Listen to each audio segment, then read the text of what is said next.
ദൈവനാമം മഹത്വപ്പെടുമാറാകട്ടെ. സമാധാന സന്ദേശത്തിലൂടെ എന്നെ ശ്രദ്ധിക്കുന്ന എല്ലാ പ്രിയപ്പെട്ടവർക്കും വീണ്ടും വരുന്നവനായ ക്രിസ്തുവേശുവിന്റെ നാമത്തിൽ എൻ്റെ സ്നേഹവന്ദനം. സദൃശവാക്യങ്ങൾ 12-ാം അധ്യായം അതിൻ്റെ 15-ാമത്തെ വാക്യം. ഭോഷന് തൻ്റെ വഴിയൊക്കെയും ചൊവ്വായി തോന്നുന്നു, ജ്ഞാനിയോ ആലോചന കേട്ട് അനുസരിക്കുന്നു. അവിടെ പറയുന്നു, നോക്കിയേ, ജ്ഞാനിയെക്കുറിച്ച് പറയുന്നു, അവൻ ആലോചന കേൾക്കുക മാത്രമല്ല, അവൻ കേൾക്കുന്നത് അനുസരിക്കുന്നു. ഭോഷനെ കുറിച്ചും അവിടെ പറയുന്നുണ്ട്. ഭോഷൻ താൻ ചെയ്യുന്നതൊക്കെ തനിക്ക് ശരിയെന്ന് തോന്നുന്നു, പക്ഷെ താൻ ചെയ്യുന്നതൊക്കെ തെറ്റാണ്. പക്ഷെ താൻ ഒരു ഭോഷനായതുകൊണ്ട് അവനെല്ലാം നല്ലതെന്ന് തോന്നുന്നു.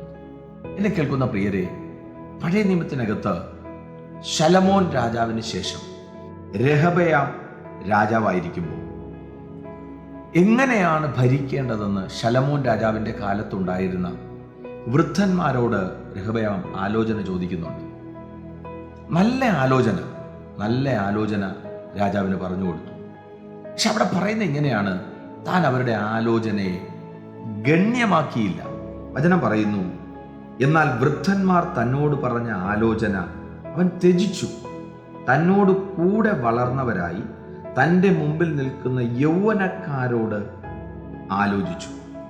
എന്ന് വെച്ചാൽ, ജ്ഞാനത്തോടുകൂടി പറഞ്ഞ, പക്വതയുള്ള വ്യക്തികൾ പറഞ്ഞ അറിവിനെ ഒരു ഭാഗത്ത് തച്ചുടച്ച് കളഞ്ഞിട്ട് തന്നോടൊപ്പം വളർന്ന തൻ്റെ യൗവനക്കാരോട്, എന്ന് വെച്ചാൽ തൻ്റെ വഴി, സദൃശവാക്യത്തിൽ പറയുന്നത് പോലെ ഭോഷന് തൻ്റെ വഴി, തന്നോടൊപ്പം വളർന്ന യൗവനക്കാരെന്ന് പറയുമ്പോൾ തനിക്ക് തന്നെ ഇഷ്ടമുള്ളത് ചൊവ്വായി തോന്നി എന്ന് പറഞ്ഞ് യൗവനക്കാരൻ്റെ ആലോചന തിരഞ്ഞെടുത്ത് ആ രാജാവിൻ്റെ ഭരണം തന്നെ ഉടഞ്ഞു പോയി എന്ന് ദൈവവചനം നമ്മെ പഠിപ്പിക്കുന്നു.